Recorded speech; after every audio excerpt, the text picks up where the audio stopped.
The broken crown queen Zalara sat motionless on her crystalline throne, watching the holographic display flicker with the remains of her once mighty empire.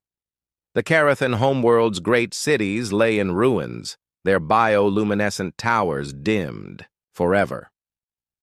3 years had passed since the Vorth Collective's invasion began, and her people were scattered across the galaxy like cosmic dust. Her daughter, Princess Kira, had vanished during the siege of the capital. The Queen's advisors whispered that she was dead, consumed by the Vorth's terrible energy weapons, along with thousands of other Carathan warriors. But Zalara refused to believe it. Every night, she stared at the stars, hoping for any sign of her child's return. General Vex approached the throne with careful steps. His silver carapace bore the scars of countless battles, and his 4 arms hung heavy with exhaustion. "Your Majesty," he said, his voice barely above a whisper. "The outer colonies report more Vorth attacks. We've lost contact with 3 more. Settlements." Zalara's elongated fingers traced the armrest of her throne. Her people possessed natural telepathic abilities, but the constant fear and despair from her subjects created a deafening mental noise. She had learned to block it out, but doing so left her feeling utterly alone. "How many ships do we have left?" she asked. 17 operational vessels, Your Majesty. The Vorth have destroyed or captured the rest of our fleet." The Queen closed her violet eyes. The Carathan had once commanded over 3,000 warships, each one a marvel of biotechnological engineering. Their vessels were grown rather than built, living creatures that bonded with their crews. Now, most of these magnificent beings floated dead in space, their organic hulls slowly decaying among the stars. "The refugees from the Spiral Arm arrived this morning," Vex continued. "They speak of a new threat. The Vorth have developed something they call the World Eater, a weapon capable of consuming entire planets." Zalara felt her heart sink further. Her people were natural empaths, feeling the emotions of all living things around them. The weight of her species' suffering pressed down on her like a crushing tide. She had always been their beacon of hope, their guiding star.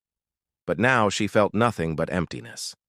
"Perhaps it would be better to surrender," she whispered, "to spare our people further suffering." General Vex stepped closer, his mandibles clicking with concern. "Your Majesty, you cannot mean that.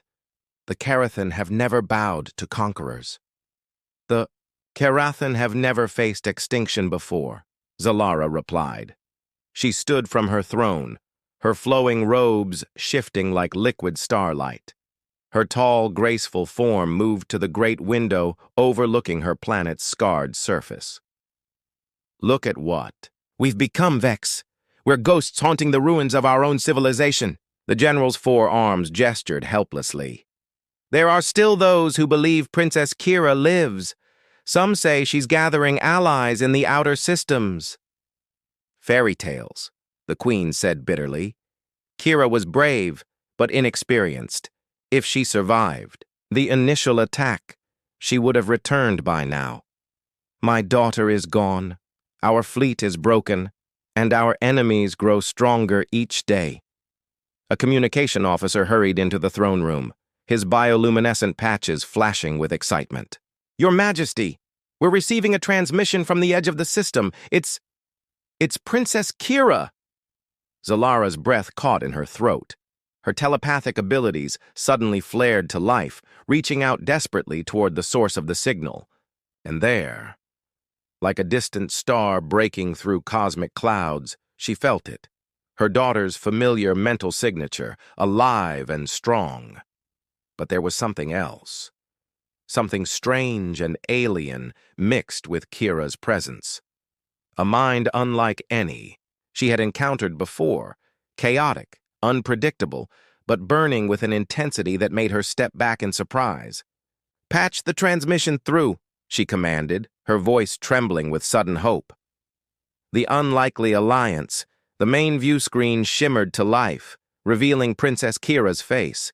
She looked older, wearier, but her golden eyes blazed with determination. Standing beside her was a creature Zalara had never seen before, bipedal, with pale skin and strange, small ears. Its brown eyes held an intelligence that seemed both ancient and childlike. "Mother," Kira said, her voice carrying across the vast emptiness of space. "I'm alive, and I've brought help." Zalara's telepathic senses probed toward the alien being, but his mind was like trying to read a star, brilliant, chaotic, and completely incomprehensible. "What is that creature?" she asked. The alien stepped forward with what appeared to be a respectful bow. "Your Majesty, I'm Captain Marcus Stone of the Terran Federation. Your daughter saved my life, and now I'm here to return the favor." "Terran?" General Vex muttered. "I've never heard of such a species." Captain Stone's mouth curved upward in what Kira had learned was called a smile. "We're new to this part of the galaxy. Small, young, probably insignificant by your standards. But we've got something your enemies don't expect." Zalara studied this human with growing fascination. His species was clearly primitive, no telepathic abilities, no biotechnology, probably barely capable of interstellar travel. Yet something about his presence unsettled her. There was a quality to his thoughts that she had never encountered before, a kind of stubborn refusal to accept defeat. "Kira," the Queen said, "explain yourself. Where have you been these past 3 years?" The princess straightened, her natural elegance mixing with newfound confidence. "After the capital fell, I escaped in a damaged scout ship. The hyperdrive failed, and I crashed on a planet called Earth. The humans found me, healed me, and when I told them about the Vorth, they volunteered to help." "Volunteered?" Zalara's voice carried disbelief. "Why would a primitive species involve itself in our war?" Captain Stone's expression grew serious. "Because, Your Majesty, the Vorth aren't going to stop with your people. They're a consuming plague that devours everything in their path. Earth might be small and distant now, but eventually they'll come for us too." The Queen's telepathic probes intensified, trying to understand this alien's motivations.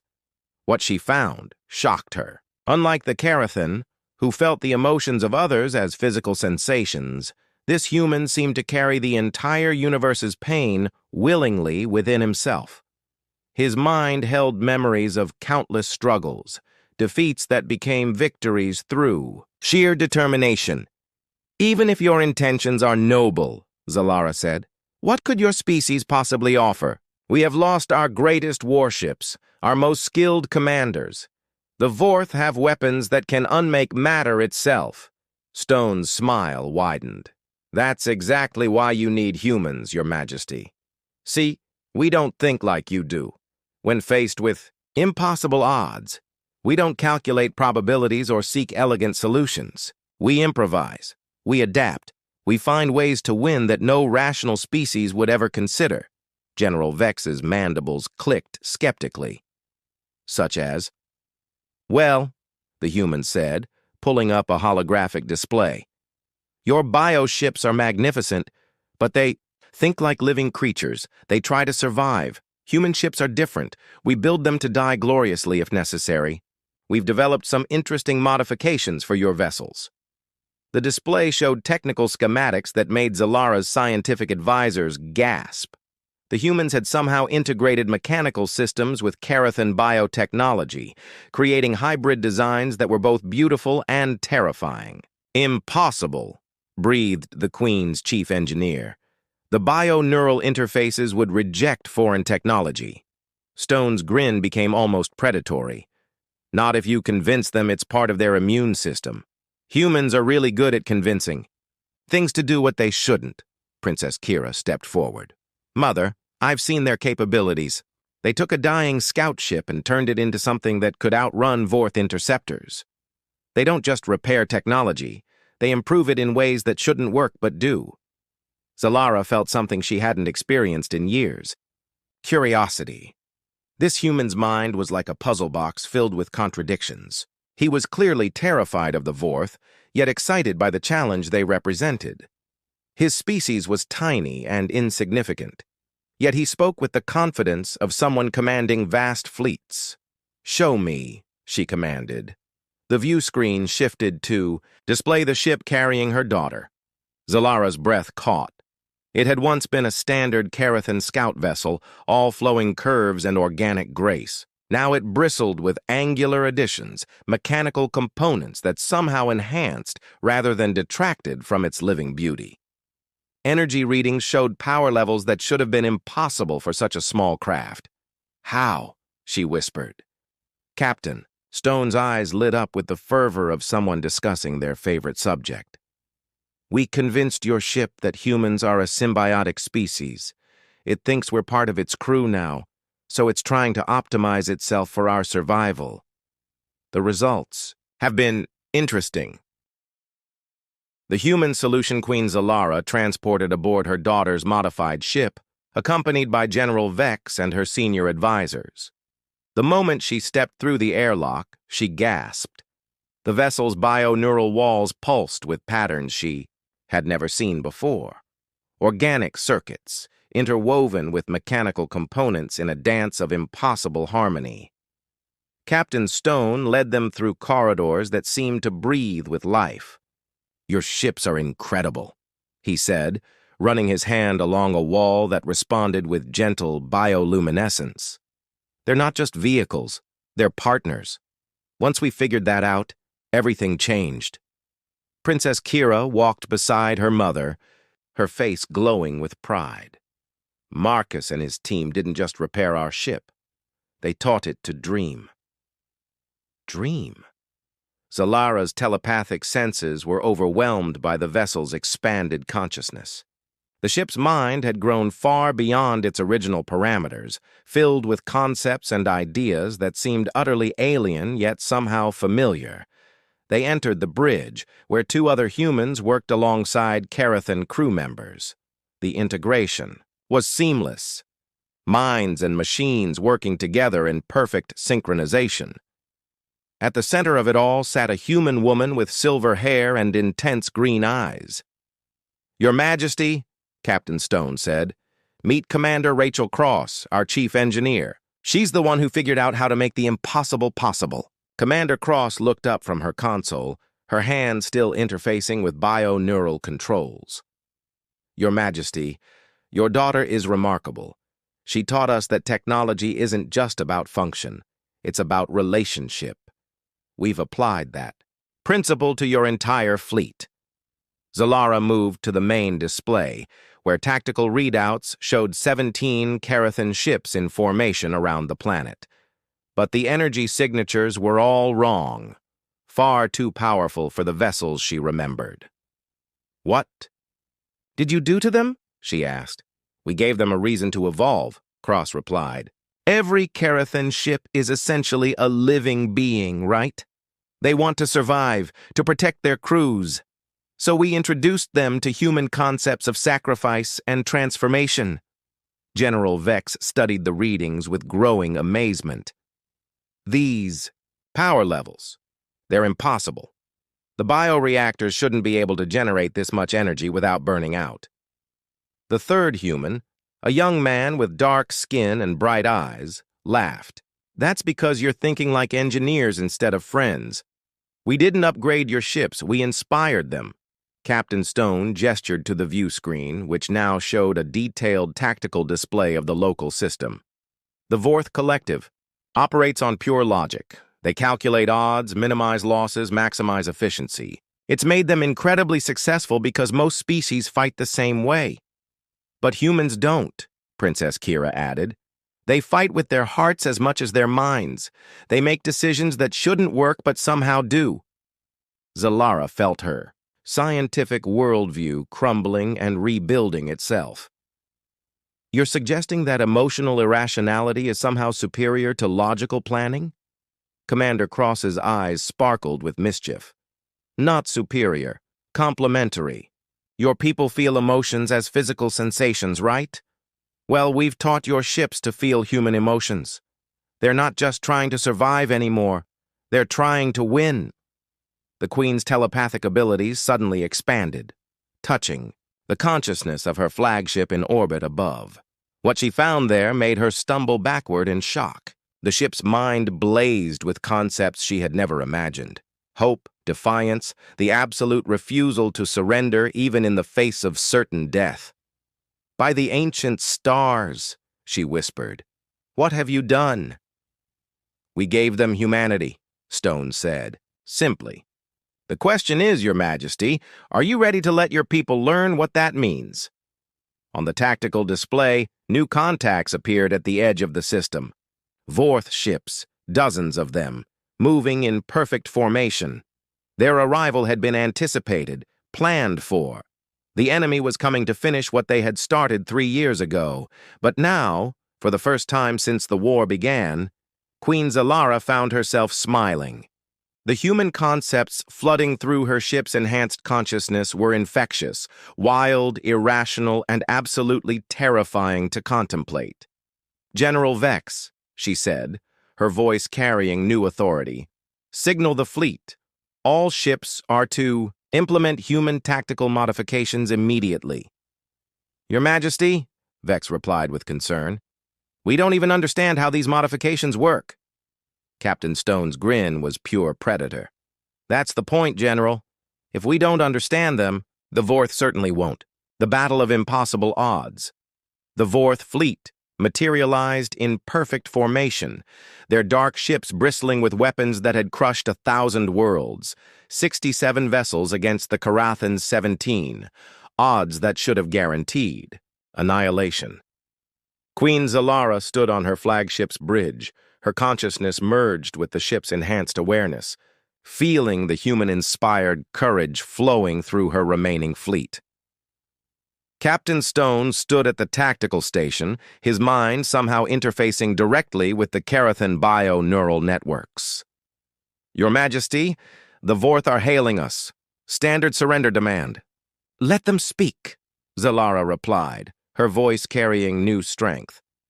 The main view screen filled with the image of Warlord Nexus, the Vorth commander who had orchestrated the destruction of her empire. His chitinous features were arranged in what passed for satisfaction among his species. "Queen Zalara," his translated voice buzzed with mechanical precision, "you will surrender immediately. Your pathetic fleet cannot stand against our might. We offer you the mercy of quick assimilation." The Queen felt her daughter's presence through their telepathic link. Kira was aboard the lead scout ship, ready to begin the human battle plan. Around her, 17 Karathan vessels pulsed with unnatural energy, their biohulls literally trembling with anticipation. "Warlord Nexus," Zalara replied, her voice carrying across space, "I decline your offer. Today, you face something new." The Vorth commander's mandibles clicked in what might have been amusement. "New? You have acquired 17 additional ships since our last encounter. This changes nothing." Captain Stone stepped forward, his grin visible on the transmission. "Actually, it changes everything. See, you guys think in terms of firepower and tactical superiority. We think in terms of making the impossible happen." Nexus studied the human with obvious contempt. "You are the primitive species harboring the escaped princess. Your involvement here is irrelevant. Is it?" Stone's smile widened. "Computer, show them what irrelevant looks like." The 17 Karathan ships suddenly moved, not in the flowing organic patterns typical of their species, but in sharp, aggressive formations that no bioship should have been capable of executing. Their hulls began to glow with energy discharges that registered off every sensor scale. Warlord Nexus's confidence flickered. "Impossible. Your biotechnology cannot generate those power levels." Commander Cross's voice came through the comm from the engineering deck. "You're right, it can't. But these aren't just bioships anymore. They're something new. The first Karathan vessel, Princess Kira's modified scout ship, suddenly accelerated beyond all physical limitations. It moved like a living missile, weaving between Vorth energy beams with impossible grace. As it closed the distance, its hull began to transform. Mechanical systems unfolding from within organic curves, weapons that were part machine, part living tissue. "By the void," Nexus breathed. What are those creatures? Queen Zalara felt her consciousness expand through the fleet network, experiencing the battle through 17 different perspectives simultaneously. Her ships were no longer just vessels. They had become something unprecedented, hybrid beings that combined Carathan empathy with human determination. The scout ship struck the lead Vorth destroyer with an impact that should have destroyed both vessels. Instead, it somehow phased through the enemy's shields, its biomechanical components adapting in real time to overcome defensive systems. The Vorth ship's hull began to dissolve as Carathan bioweapons, enhanced with human ingenuity, consumed its molecular structure. Impossible! Nexus roared. All ships, open fire! Destroy them all! The Vorth fleet unleashed a coordinated barrage that would have vaporized any conventional force, but the Carathan ships moved like living beings possessed by human ghosts, unpredictable, chaotic, refusing to follow any tactical doctrine. Some ships seemed to die under the enemy fire, only to regenerate and return to battle stronger than before.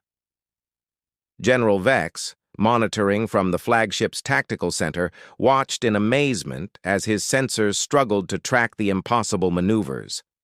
Your Majesty, our ships are operating beyond all design parameters. They should be tearing themselves apart. Captain Stone's voice carried through the ship's communication system, somehow speaking to every crew member simultaneously.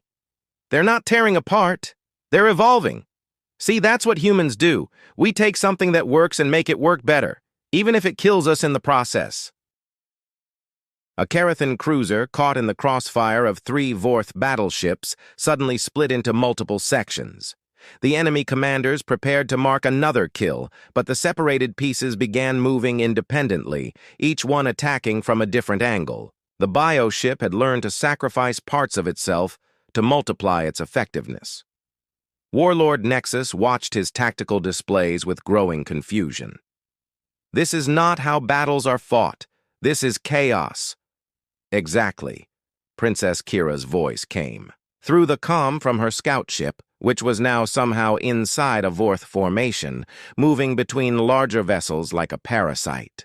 You guys fight like computers. We fight like beings with nothing left to lose.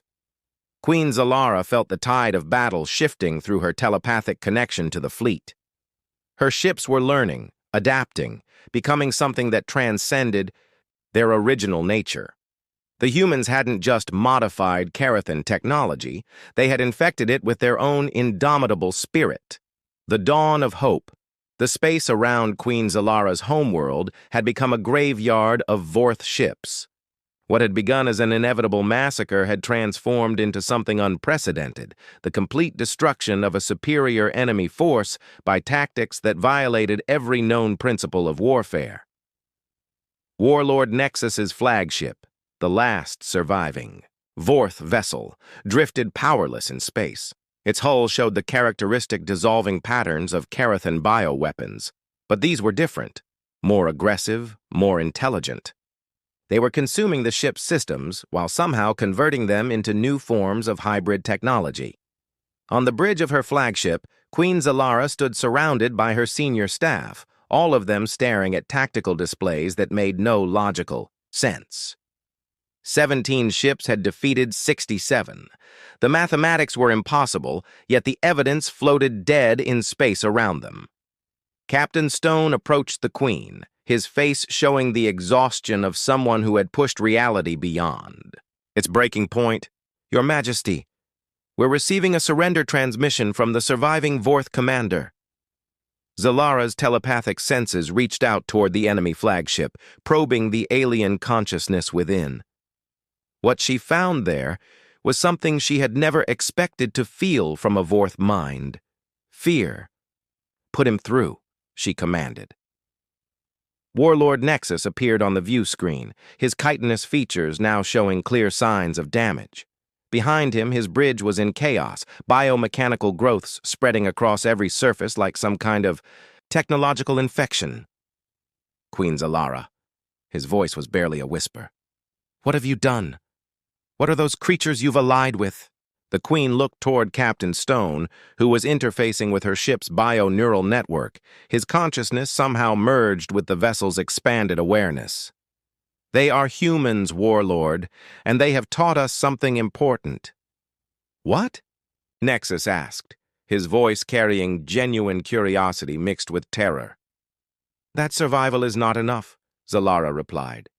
"That sometimes to truly live, one must be willing to become something entirely new." Princess Kira's scout ship, now barely recognizable, as the vessel that had fled the capital 3 years ago moved alongside the Vorth flagship. Its hull pulsed with bioluminescent patterns that seemed to communicate directly with the enemy ship's systems. "The modifications are spreading," Commander Cross reported from the engineering deck. "The Vorth ship is adapting, learning. It's becoming something like our vessels."